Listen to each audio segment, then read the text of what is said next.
Kasus pembacokan antara kepala desa dan warga Air Solok Batu, Kecamatan Air Salek Banyuasin, berakhir damai melalui jalur kekeluargaan.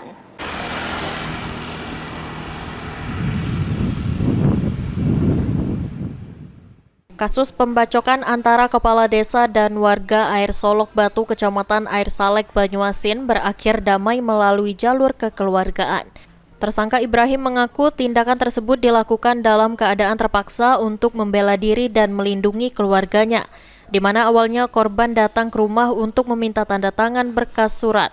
Namun ditolak tersangka sehingga korban yang kesal mencoba mengambil senjata yang berada di dalam tasnya, sehingga tersangka pun langsung melukai korban dengan senjata parang yang ada di rumah tersangka. Keluarga yang mencoba untuk menempuh jalur kekeluargaan dengan arti untuk damai ya, namun permintaan dari pihak korban kami tidak mampu lah.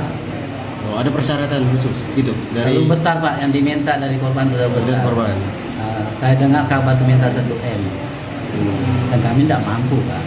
Dari mana kami mengambil uang sebanyak itu?